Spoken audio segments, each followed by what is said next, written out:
This is TLV1.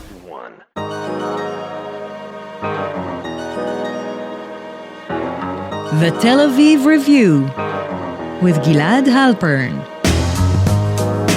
Hello and welcome to the Tel Aviv Review, a program dedicated to the word, to the thought and to debate, brought to you by the Van Leer Jerusalem Institute, which promotes humanistic, democratic and liberal values in the social discourse in Israel. I'm your host Gilad Halpern, and today's interview is being recorded here in front of a live audience at the 2016 Limud Conference in Birmingham, UK.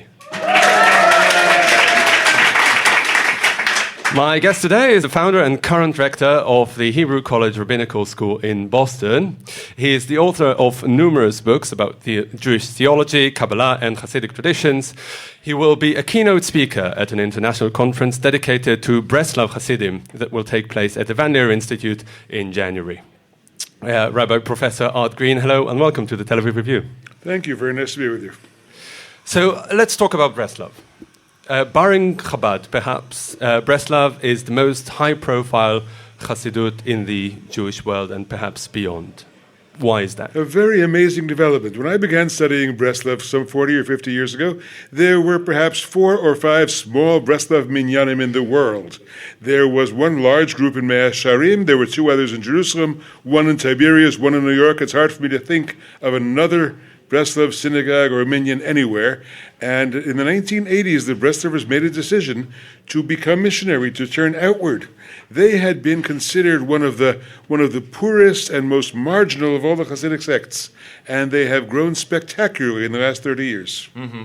How do you explain that? Is just because of a concerted effort, or is it something that's really more inherent to them? Well, it is a concerted effort, but it's also the product they had to sell.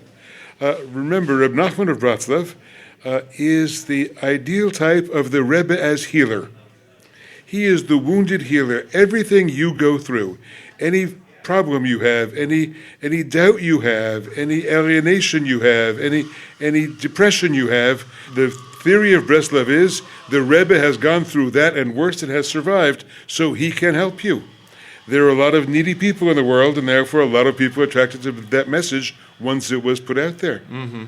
What is it really about Rabbi Nachman himself, about his own history, the theological inspiration that led him to develop his worldview? Theological inspiration is probably not the right term. I wrote a biography of Rabbi Nachman many years ago, Tormented Master in English, Bala Yisurim in Hebrew. It became a bestseller in Israel, by the way, and many Israelis know me through that book primarily.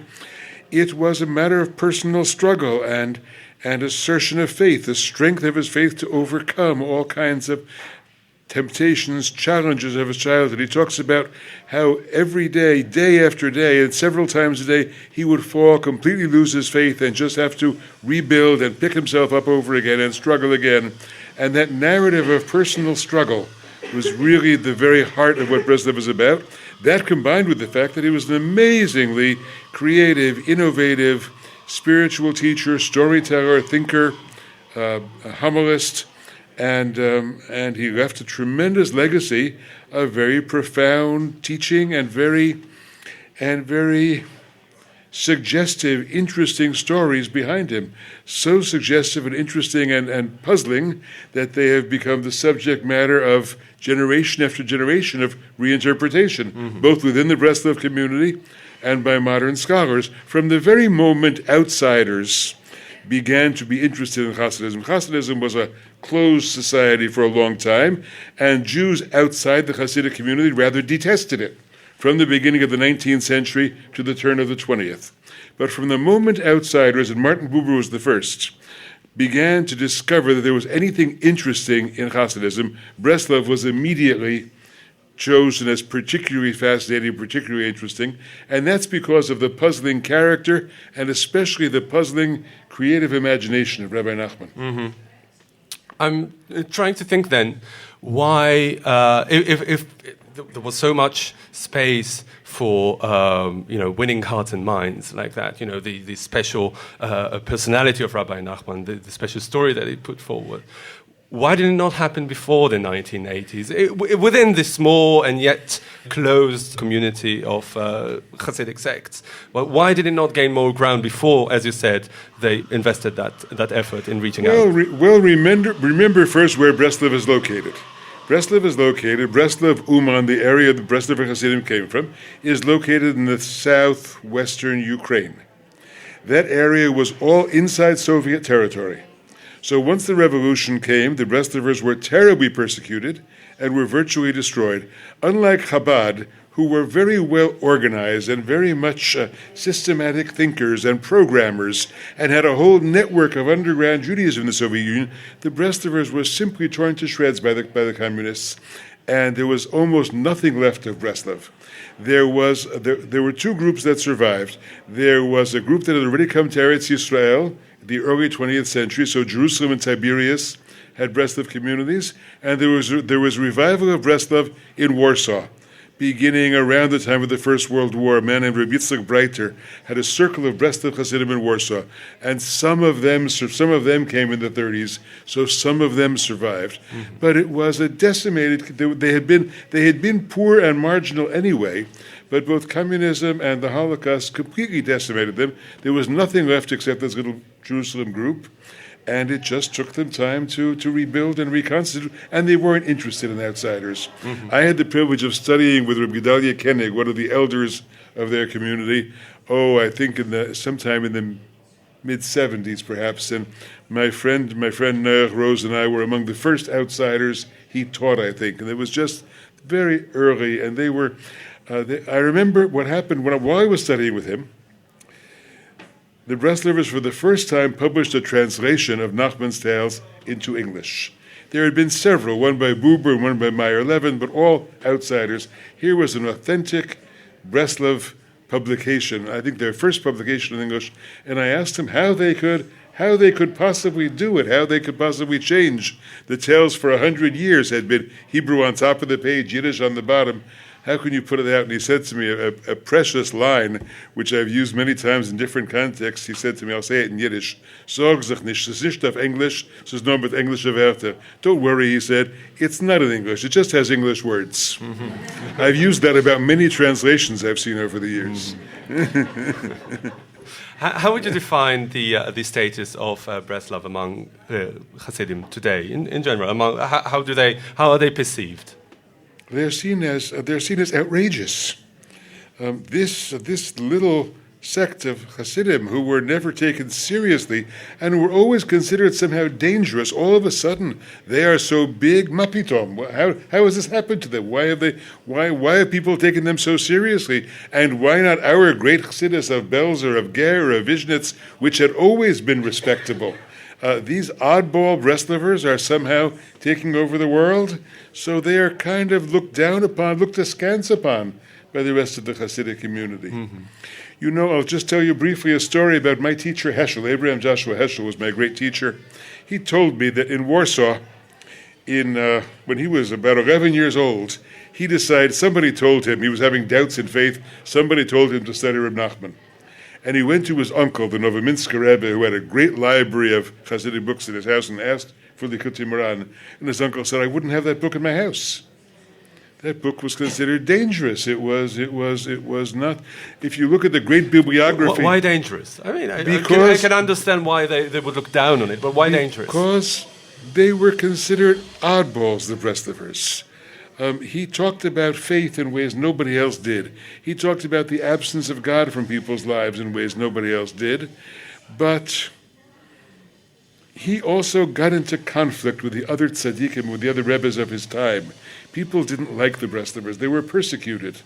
In the 19th century, other Hasidic groups considered them hardly Jewish, and they were willing to do all kinds of terrible things to them.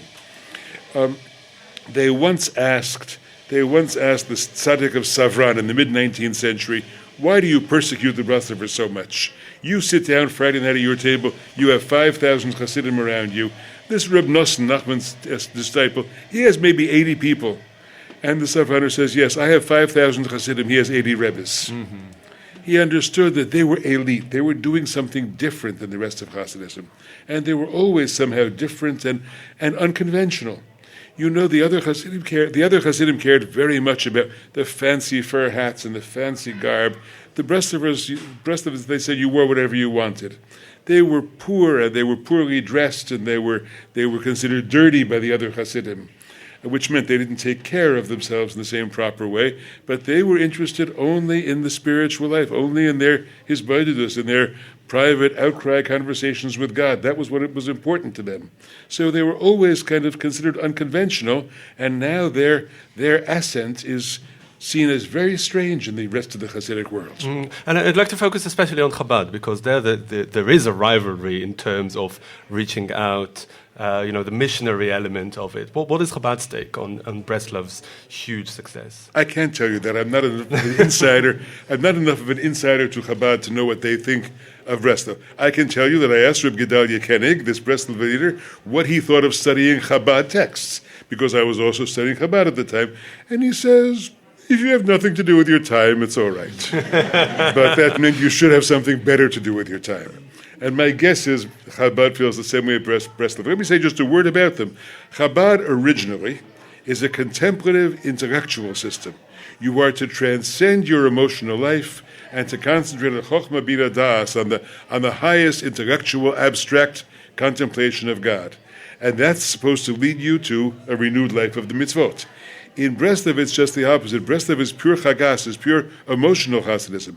You're supposed to cry out to God and scream in silence, but scream also in screams, and God will hear the pain of your heart. So they're entirely different spiritual approaches. Mm-hmm. How did the Breslav's approach, did it at all, influence mainstream Hasidism? Rather little. They were a marginal group, as I say. They were rejected by most Hasidism. It seems to me that one other person who is not Breslav, whom you can point to, is probably Rabbi Arla Roth. Rabbi Arla Roth, Rabbi Arla's Hasidim in Jerusalem. They immigrated from Hungary, from Carpatho-Ruthenia, from eastern Hungary in the 1920s and 30s. And if you look at Rabbi Arla Shomer Amunim, I would say you can see the influence of Breslav. He has his own prayers where he calls out to God and cries and that kind of very deeply emotional Hasidism. You go into Rabbi Aaron the Shtibo and you watch the young men. You watch the way the young men shuckle and punish themselves in this kind of fierce act of prayer. I would say there's probably something of Breslav there. But they're the only group I can think of within the Hasidic community that was influenced by Breslav, unlike a lot of the neo-Hasidic community, where Breslav has been a very important choice of learning and voice. Yeah. Okay, we have a bit of time for questions from the audience. Has anyone got a question? Just touching on that last point of neo-Hasidism, in what ways has Breslav Hasidism influenced neo-Hasidism? And maybe you could say a couple of words about what neo-Hasidism is. Thank you. Neo-Hasidism is a very wide-ranging phenomenon. It goes from let's say, the renewal movement in the United States, the disciples of Zalman Schachter, Shlomo Carlebach's influence, but there's also a lot of influence now of Hasidism in the world of modern yeshivot in Israel, where people, I would say, the generation after Rav Kook, have now begun to turn to Hasidism. And you go to a place like Otniel in the West Bank, sort of south of Hebron. It calls itself a Hasidic yeshiva, and they are very intensely involved in studying Reb Nachman. Some of those people are very open-minded and progressive, but some of them are also the hilltop youth, who are very attracted to a kind of very passionate Breslav, reading of Breslav, leading them to all kinds of places I consider politically rather horrifying and terrible. So it goes in all kinds of directions. I would say in Western European and American neo-Hasidism, the influence of Nachman's tales has been very great. Zalman retold the tale of the seven beggars, used to ask people to create the missing seventh beggar tale, and I would say that Nachman as a figure, certainly the image of Nachman, some of it has to do with my book, I think, but the image of Nachman, knowledge about Nachman, has been very inspiring to people, especially because Nachman, as I said, is the only Hasidic Rebbe who makes a place for the absence of God. You have moments in your life when you don't feel God's presence, when you don't know why you're doing all this and where you're going, and that you somehow cast your lot upon God and say, yes, but there is another truth on the far side of the absence of God, where God, after all, is present, what he calls emet la'amito. And that sort of deeper, that sort of reaching out for a deeper faith, even across the chasm of doubt and of questioning, it seems to me has made it important for many modern seekers. Any more questions? Yes, please. Thanks. I was wondering, you often see in Israel young men with very long peyot, dressed all in white, dancing up and down with na, nach, nachman, meuman on their kippot, and I wondered what's the connection in terms of, are there teachings that from Rabbi Nachman that this actually stems from? Are they part of the Breslavers? And who are the current leaders of the community? That's a wonderful question. You have to ask, are they part of the Breslavers? If you ask the Breslavers in Yerushalayim, they'll tell you absolutely not. They are spurious Breslavers. But if you ask them, of course, they are the real Breslavers. They are spiritually descended from a man named Shmuel Odesser, who lived in Tiberias in the early 20th century. I don't remember exactly when, and he had some kind of pitkami nashamayim. He had a little piece of paper that came out of him that he discovered that had come from heaven, which was the real writing of Reb Nachman, and his small circle of Tiberias, Breslav Hasidim, carried this on for a while until it sort of burst out. After Breslav became a more missionary sect, it burst out in the 1990s, I believe, and this little piece of paper said, Na nach Nachman miuman. And so that the idea of copying that and reciting that as a mantra by people who knew what the word mantra meant but had no idea which way to hold the book Likutei Moharan, that spread out. The idea that you can be attached to the soul of Rabbi Nachman with very little knowledge and very little learning work, some soul work, but very little learning work, and even at the very beginning of your Jewish journey. You see, Hasidism is such a hard spiritual path for seekers. We don't say, like the Indian gurus who come west, just close your eyes and chant with me, and then you are there. We say, first you have to learn Hebrew, and first you have to do mitzvahs, and first you have to do this, and it's a very long path. And the Nanach Nachman people were sort of like the sort of Jewish transcendental meditation. You can right immediately you can do it, or like integral yoga. Right now, just say Om Shanti, and you're there. And the idea that you could do it in that quick way was very attractive. So they have spontaneous dance parties in the streets of Israel, and they have lots of joy, or exhibit lots of joy. I can't tell you what's going on in their neshamas, but they exhibit lots of joy, and they invite people who know nothing to join them, and they don't ask any questions: who's Jewish, who isn't, who is this, who is that. And God bless them. They're another kind of Breslav Hasidism.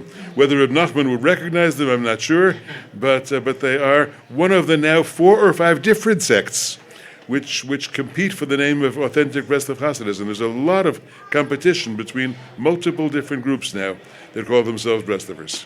All right, Rabbi Professor Art Green, the founder and current rector of the Hebrew College Rabbinical School in Boston, thank you very much for joining us today. Thank you. Thank you all. And also big thanks to Tammy Goldenberg, our sound engineer, and to the Van Leer Institute for their generous support. If you like this podcast, there are many more where it came from. Just go to www.tlv1.fm/podcasts and take your pick.